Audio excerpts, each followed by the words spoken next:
Today we're going to be going over some USB C MacBook charging issues. I want to go over this in depth and detail, so this is going to be a bit of a long video, but if you work for a store or you're in business for yourself doing board repair, this will be worth the watch. So, all of the new MacBooks use USB-C for charging rather than MagSafe for charging.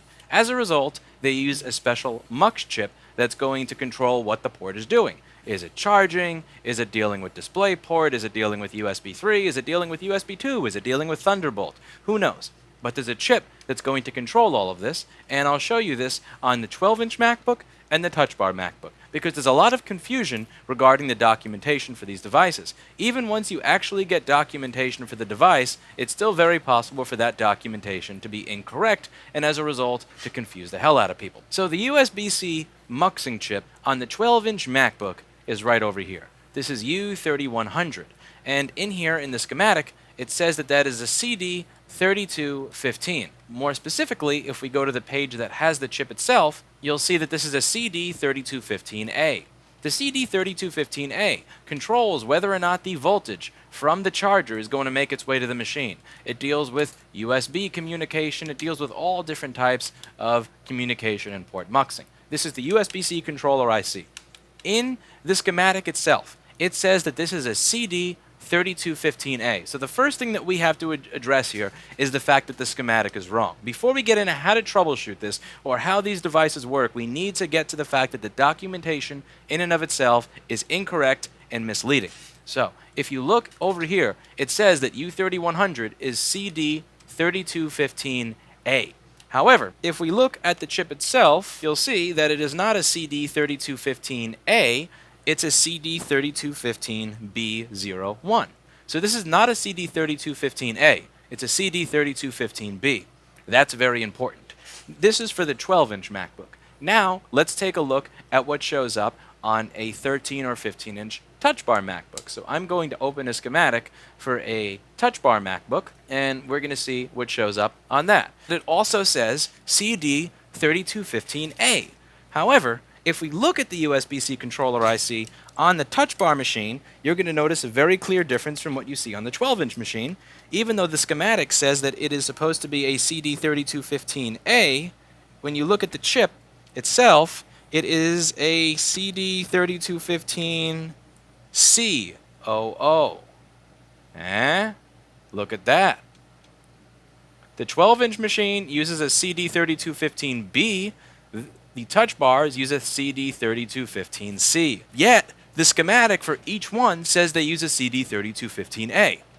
The reason this is very important is because the CD3215B and the CD3215C are not compatible.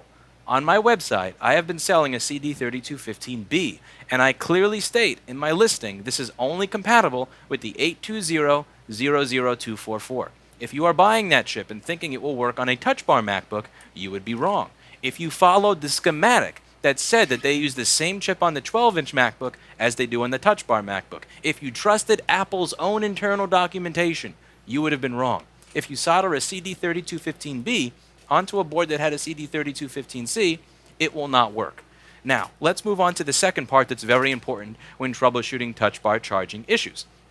A common Touch Bar charging issue is that you will only get 5 volts on the charger instead of 20 volts. A USB-C charger can put out either 5 volts or 20 volts. It's going to negotiate with the USB-C controller to choose what voltage it puts out. And if you have a nice little USB-C amp meter that I'm going to link to in the comments or whatever of the edited video because I forgot to here, I use this little thing.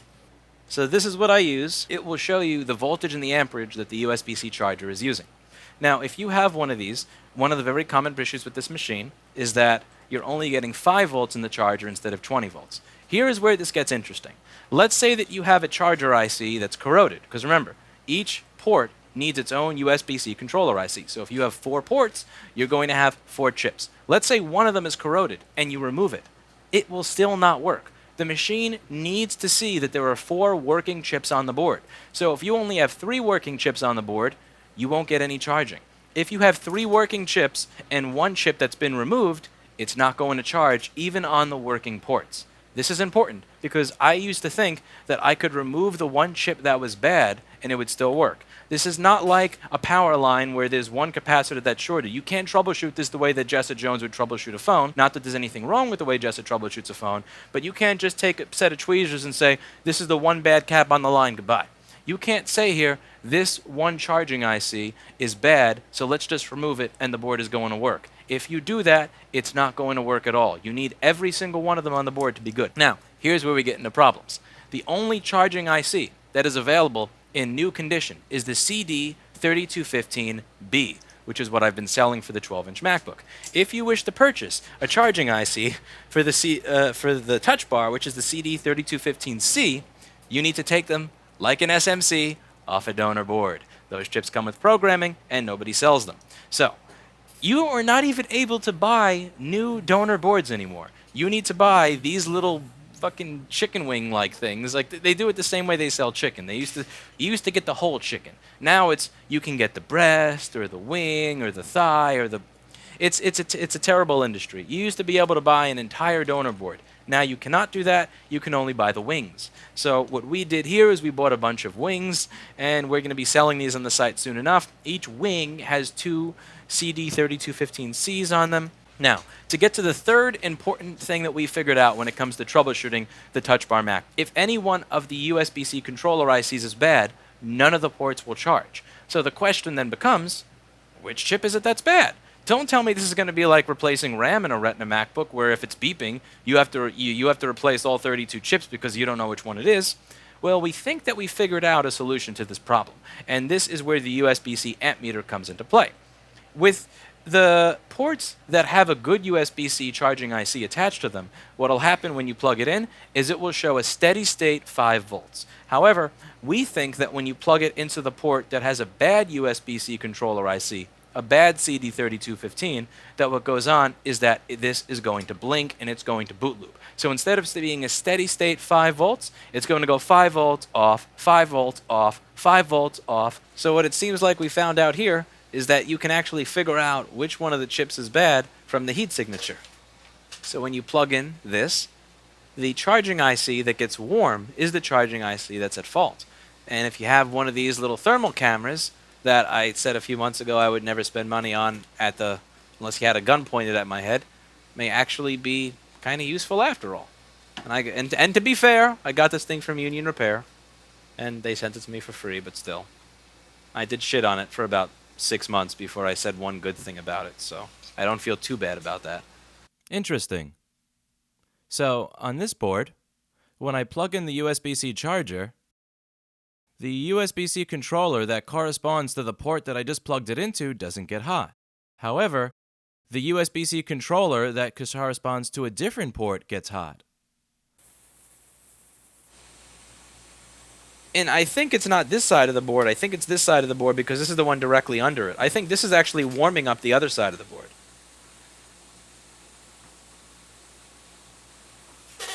Yeah, check it out, because when I was plugging it in, I thought that this chip was getting warm, but it's not. See, it says 39 Celsius, but the board is 37.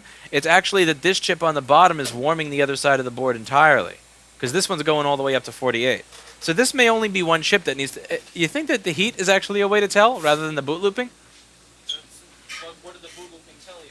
I mean, no, this has no boot looping issue, but the symptom of which chip it is that you replace is the one that gets warm. So the heat signature is much better way to tell. But is that one boot looping? Is that side boot looping? None of them are boot looping. It's just stuck at 5 volts. Yeah. You want an easy touch bar? It's just one charging IC. Yeah, I'll change the charger. So now we're going to test my theory with my assistant Paul. This reminds me of those. Remember those 1960s infomercials? Now I see why this thing wasn't turning. Ah, the wire for the power of the camcorder was too short. There we go. Now if I put the camcorder up here, I can turn it.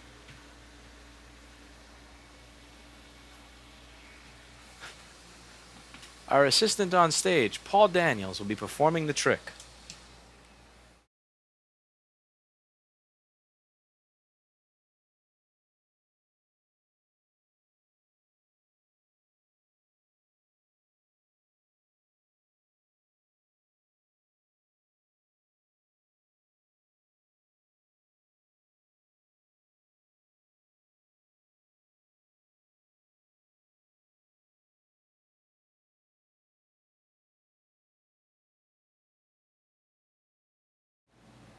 Really depends on the situation if you use paste or ball. Paste is a lot quicker and a lot easier, and when you have the right stencil, paste is perfect. But this is some random ass stencil that just happens to fit the dot pitch of this this chip.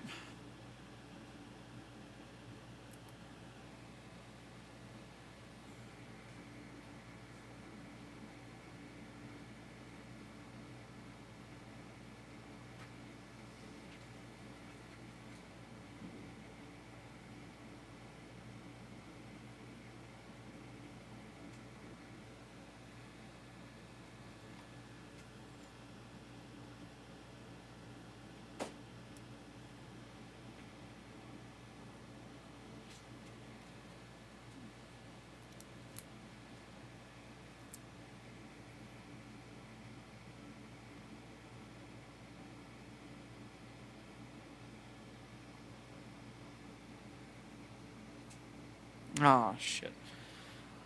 Okay, so step one, when you're working with balls, you have to put a little bit of flux on the chip and smooth it flat with a finger.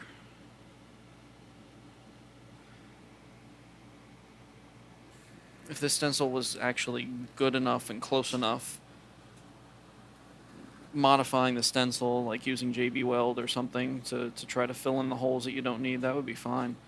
But it's just not a close enough match to really warrant doing that kind of work on it.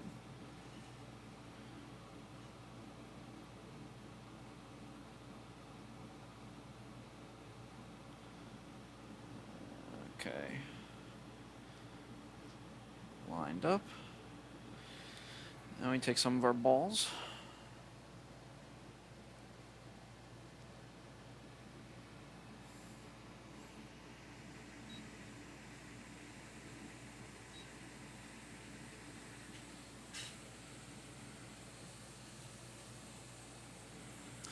And now the obnoxious, annoying, tedious part of this.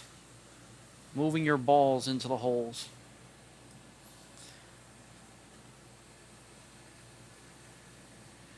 You need real clean tweezers for this.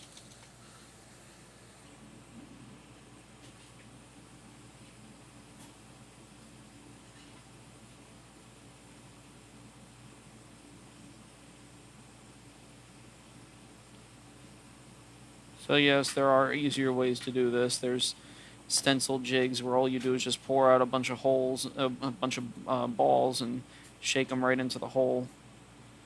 But this is a stencil taped onto a heat-proof mat. That's not possible here.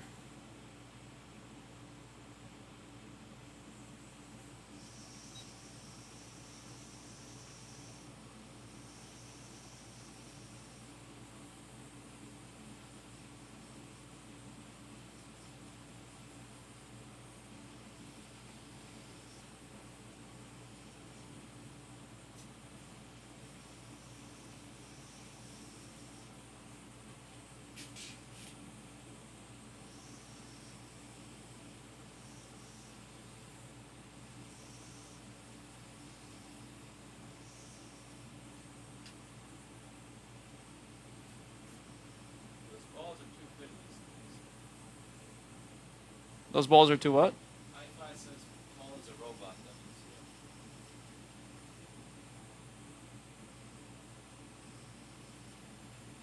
They said that microphone from behind the wire looks like a shot collar.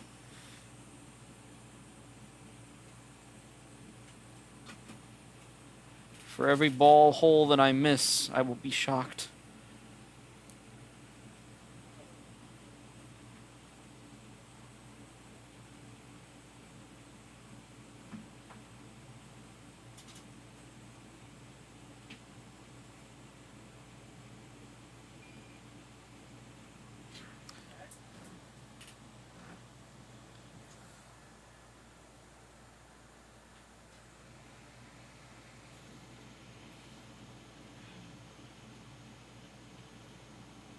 And in case the question comes up, these are 0.3 millimeter balls. So they're less than half of a millimeter in diameter.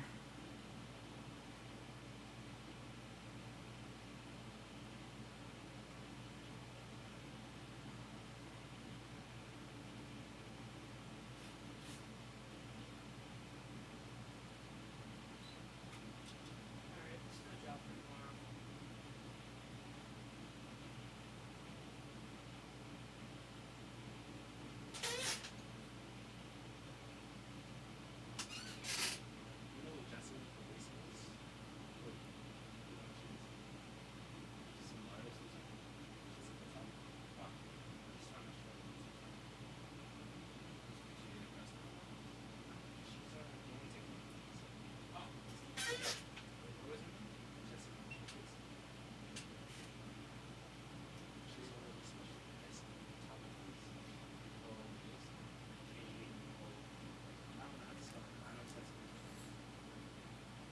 You know, tweezers are really easy, light to close, but after sitting here holding them for so long, your thumb starts aching.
Okay, now we heat our balls into place.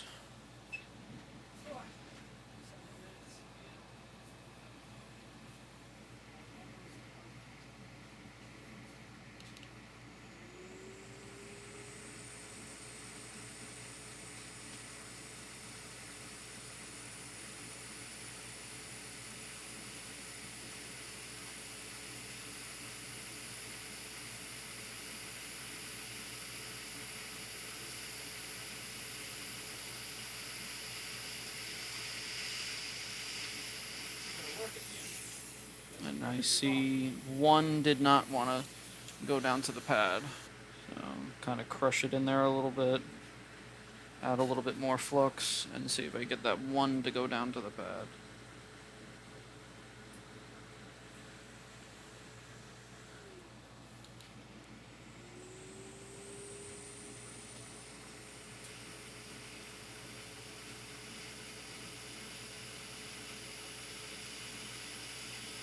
Yep, right on the pad.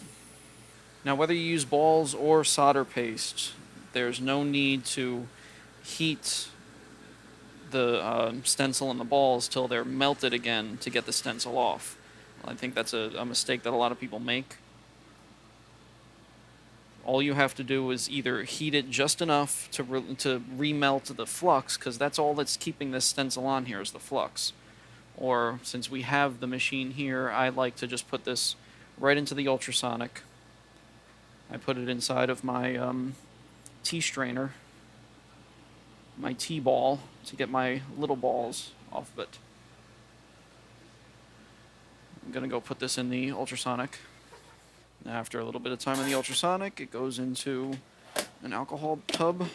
Let's put down a paper towel to put this on. There's our stencil. There's our chip.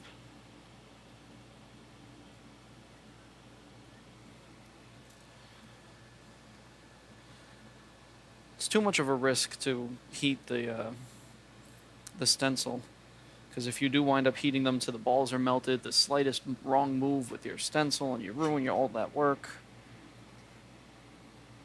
So let your machinery do it for you.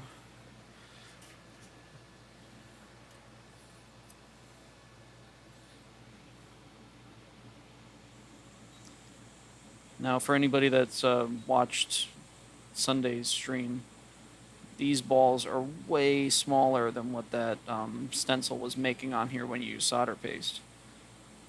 So there's no way that these things would ever combine when you're resoldering the chip like that one did to me a bunch of times.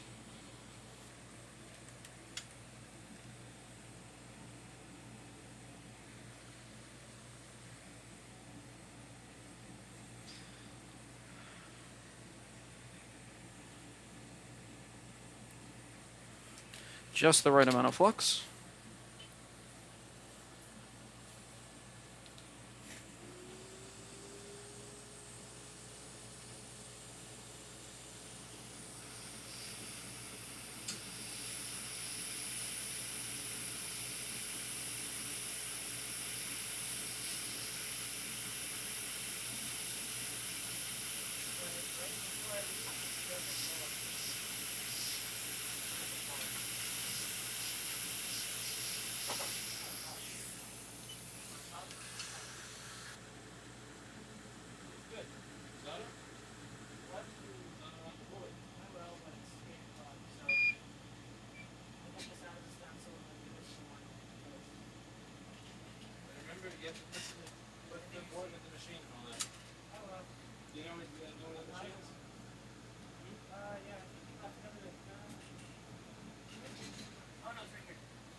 That sounds terrible. I think I'm the only one mic'd there.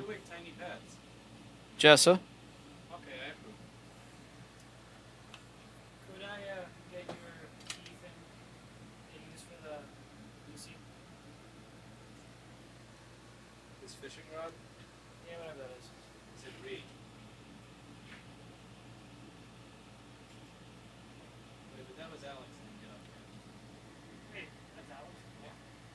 Alex is between the fighters.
Now let's inspect my balls.